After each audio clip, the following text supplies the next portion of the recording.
Hello, this is Chef John from foodwishes.com with chocolate souffle. That's right, Valentine's Day is just around the corner, and there's nothing that's going to impress the object of your desire more than a perfectly made chocolate souffle. And of course, I mean in the context of food. Being super rich and really attractive probably would be more impressive. But as far as turning out a dessert that your lover will love, this has a proven track record of being very effective. So with that, let's go ahead and get started. And before we actually get to the souffle batter, we need to prep our ramekins. And all that's going to involve is lightly brushing them with melted butter. And we're going to want to make sure we apply that all over, including all the way to the top. And then what we'll do once that's set is dust the inside with sugar. So we'll go ahead and dump in about a tablespoon of white sugar. And what we'll do is pick it up and sort of rotate it around like this. And not only is this move going to let that sugar adhere to that butter, but as you can see, any excess should spill out. So I went ahead and did that to both ramekins because this recipe is going to make 2 portions. At which point we can actually start making our souffle batter. And what I like to do first is break up some dark chocolate into a metal mixing bowl, which I'm going to place over some hot water. Not boiling, not simmering, just hot. And I'm going to explain why in a minute. And then once that's set, we can move on to, believe it or not, making a roux.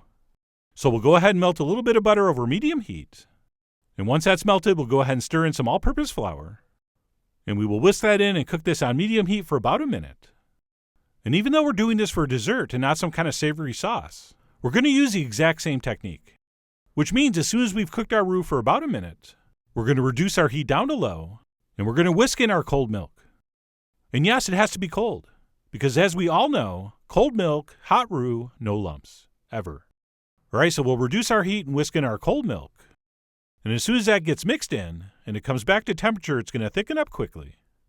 I said quickly. There we go. So we'll just whisk that over low heat until it smooths out and thickens up like this. At which point we're going to turn off the heat and quickly transfer that into our chocolate. So let's lose the whisk, and we'll use a spatula to transfer this in. And then what we'll do before we stir this together is add a couple optional ingredients, which for me personally are mandatory. And those would be a pinch of salt, as well as a very, very small shake of cayenne. Okay, only we should know it's in there. And then what we'll do at this point is grab our spatula and give this a quick mix. We also need to add an egg yolk to this, but I do like to give this mixture a quick stir before I add it in. And then once we have that fairly well combined, as I just said, we'll toss in a yolk. And basically once we have that mixed in, our souffle base is done, and we can move on to the last component, which is whipping the egg whites. Oh, and by the way, the reason I like to keep this bowl set over hot water is because chocolate and butter harden up as they cool. So by simply leaving this over some hot water while we do our meringue, we don't have to worry about this getting too stiff, which might make it hard to incorporate the whites. And again, the water doesn't need to be simmering, just hot.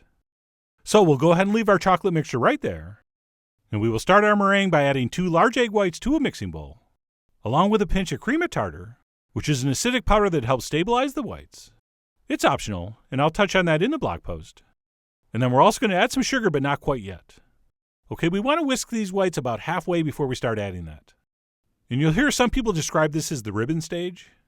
And that's because that ribbon of egg whites dripping off the whisk stays on the surface for about a second before disappearing.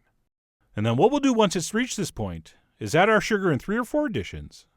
So we'll sprinkle some in, we'll whisk it for about 30 seconds or so. And after 3 or 4 additions, our sugar will be gone. At which point we're simply going to continue whisking until we have beautiful, but not too stiff peaks. Okay, I think that's a very common mistake with soufflés. People overbeat these egg whites. Okay, so once our sugar's been introduced, we really want to start paying attention. And while we do want peaks that hold their shape, we don't want to go so far that they start looking dry and granular. So I like to go until I have something that resembles sort of a stiff shaving cream. Okay, so these were just about perfect. And I gave them a few more seconds until they looked exactly like that. And then once that's been accomplished, what we'll do is transfer in about 40% of those egg whites into our chocolate mixture. And we'll use our spatula to mix that in and lighten that mixture up. And yes, most recipes say to add in half, but I like to do a little less than that with this first addition. But anyway, I'm going to go ahead and add just under half my egg whites. And we'll use our spatula to go ahead and stir that in.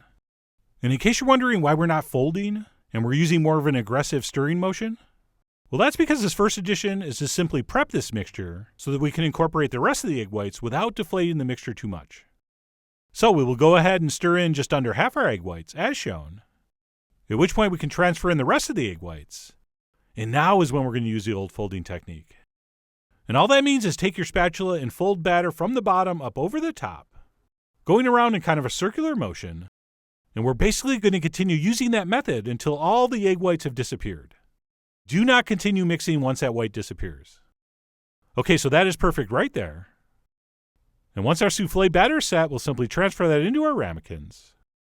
Ideally, it's going to come right up to where that lip starts. But if you have extra batter, you can fill them all the way to the top. It should still work. And then once our batter has been transferred into our ramekins, as you can see, I'm going to place that on a sheet pan. And if we have any drippage, we will clean that up. Not only so that it looks neat, but sometimes if you leave drips on the edge, it won't rise straight. So we will clean off our ramekins if need be. And no, do not give it the old tappa. Not appropriate here. So we will clean those up and place them on a pan, at which point they're ready to bake. So let's go ahead and transfer these into the center of a 375-degree oven for about 12 to 15 minutes, or until they look like this. Check it out. Those look gorgeous. But we have no time to admire them, because soufflés fall as soon as they come out of the oven. So before I plate up, I'm going to quickly garnish these by dusting over some cocoa. And yes, most people do use powdered sugar for this. But of course, that's up to you. You are, after all, the Tina Fey of your chocolate soufflé. Not to mention, especially on Valentine's Day, you're also the Tina Fey of getting lots of compliments. So go ahead and use the powdered sugar if you think it looks better. But I'm a cocoa guy from way back. And as soon as those get dusted, we'll go ahead and transfer those to a plate, at which point we can grab a spoon and start enjoying these. Hopefully with another person. Or two. We don't judge. But anyway, let me go ahead and dig in. And these really did come out perfect. Okay, for me, the ideal texture for chocolate soufflé is something that's right in the middle between a chocolate cake and a chocolate mousse. Okay, not too wet, not too dry, not too airy, not too dense. And for me, this really was right in that sweet spot, pun intended. And by the way, I will at this point admit to not being a huge chocolate soufflé fan. Personally, there are chocolate delivery systems I do prefer.